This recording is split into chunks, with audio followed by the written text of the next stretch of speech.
पीले दांत वाली बहू। रंजना कभी ब्रश नहीं करती थी।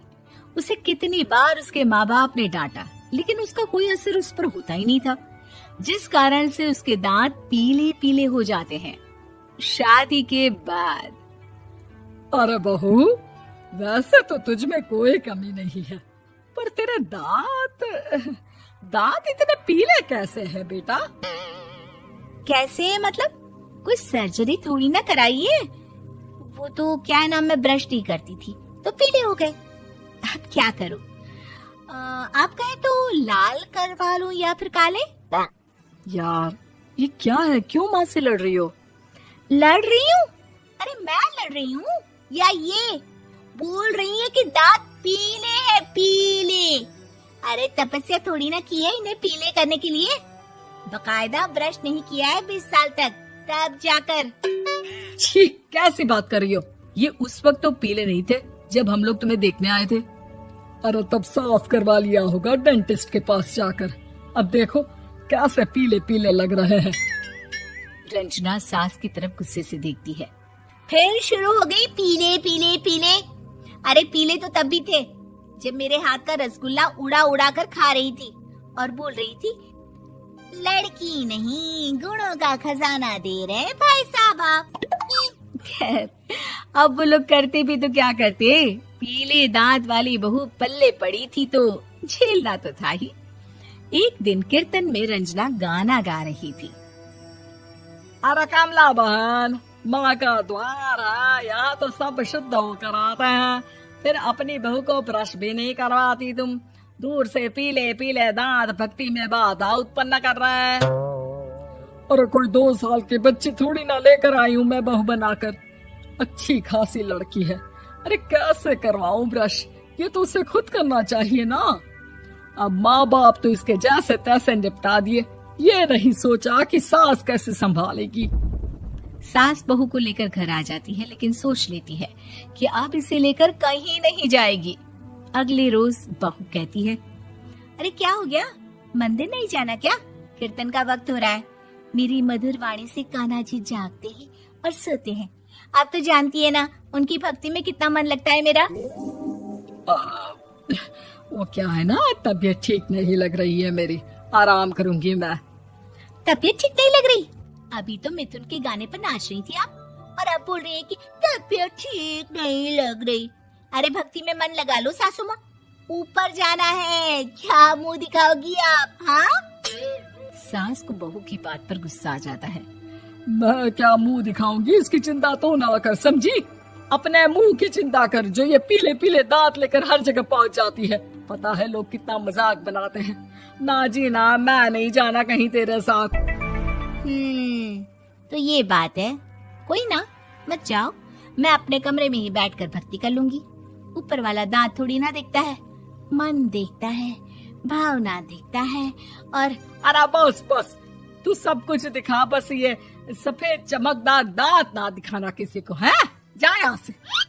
बहू को सास की बात का कोई फर्क नहीं पड़ता, वो तो जैसी थी वैसी ही रह जाती है। सुबह नहाकर किचन में खाना बनाना, फिर खाना खाना, कीर्तन भजन करना और सो जाना। एक दिन, माँ जी मैं सहेली के घर जा रही हूँ, शाम को लेट आऊंगी। हाँ हाँ तो जाना, मैंने कौन सा तेरी आरती करनी है घर पर बैठकर। रंजना सहेली के घर जाती है, जहाँ वो पार्टी में जाने की तैयारी कर रही होती है।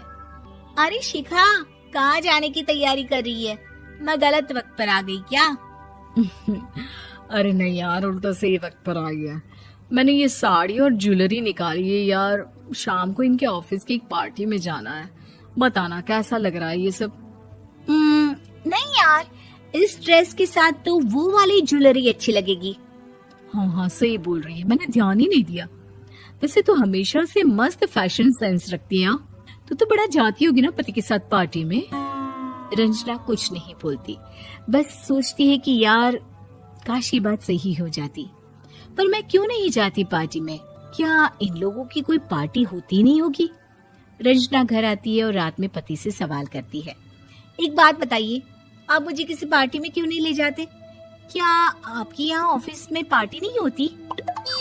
पति बेचारा क्या कहता कि दांत पीले हैं तुम्हारे इसलिए। अरे कोई पार्टी होती नहीं हम लोगों के ऑफिस में, तो कहाँ से लेकर जाऊं? और मार्केट, मॉल, कहीं वीकेंड घूमना, कहीं तो। अरे यार, सारे हफ्ते में एक छुट्टी मिलती है, तो सोचता हूँ कि आराम ही कर लूं। क्यों? रंजना मन मार के रह जाती है। पहले कभी सास के साथ मंदिर जाया करती थी, लेकिन वो भी सास ने ले जाना बंद कर दिया। घर बैठी बैठी रंजना बोर हो जाती है। तभी उसे आइडिया आता है और वो मायके जाने का सोचती है। सासू माँ, 2 दिनों के लिए मम्मी के घर जा रही हूँ। अच्छा अच्छा, ठीक है, आराम से जा। और हाँ, माँ से कुछ अच्छी आदत सीख कर आना कि कैसे शरीर के हर भाग की तरह दांतों की सफाई भी जरूरी होती है, समझी? शुरू हो गई ना आप। वो लोग आपकी तरह नहीं है कि छोटी छोटी बात का बतंगड़ बना दे। उन लोगों के लिए मैं मायने रखती हूँ, ना कि मेरे पीले पीले दांत। रंजना माँ को बिना बताए उन लोगों को सरप्राइज देती है, लेकिन जैसे ही वो दरवाजे पर पहुंचती है, अंदर देखती है कि घर वाले कहीं जा रहे होते हैं। अब माँ, काश रंजना दीदी के दांतों वाली प्रॉब्लम नहीं होती, तो वो भी हम लोगों के साथ चलती ना बुआ जी की बेटी की शादी में। हाँ बेटा, लेकिन अब उसे कौन समझाए कि उसको उसके पीले दांत नहीं दिखते, लेकिन उसके आसपास के लोगों को कितना एम्बैरेसिंग फील कराते हैं। मुझे तो कितनी बार उसके स्कूल की टीचर ने शिकायत की कि उसके साथ कोई लड़की बैठना भी नहीं चाहती, और ना ही कॉलेज में कोई उससे बात करना चाहता था। लेकिन पता नहीं क्यों उसे ये बात समझ में ही नहीं आती। कोई कमी नहीं है उस लड़की में, बस यही कि दांत पीले हैं। वो तो भला हो जीजा जी और उनकी माँ का, जो दीदी को जैसी है वैसे ही रखा हुआ है। रंजना को अपने घर वालों की बात सुनकर बहुत दुख होता है। वो सोचती है कि वो क्या करे, लेकिन फिर वो सीधा डेंटिस्ट के पास जाती है, अपने दांत चमकाती है और कसम खाती है कि वो रोज ब्रश करेगी। अरे क्या हो गया? तुम तो 2 दिनों के लिए गई थी ना, पर कोई ना, अच्छा है, चलो आ गई तो। रंजना सास के सामने आकर खड़ी हो जाती है और पूरी स्माइल करती है, उसके चमकदार दांतों को दिखाती हुई। हैं? चले मंदिर। माँ, मुझे माफ कर दीजिए, मैंने आप लोगों को बहुत एम्बैरेसिंग फील करवाया। मैं आज से रोज ब्रश करूंगी।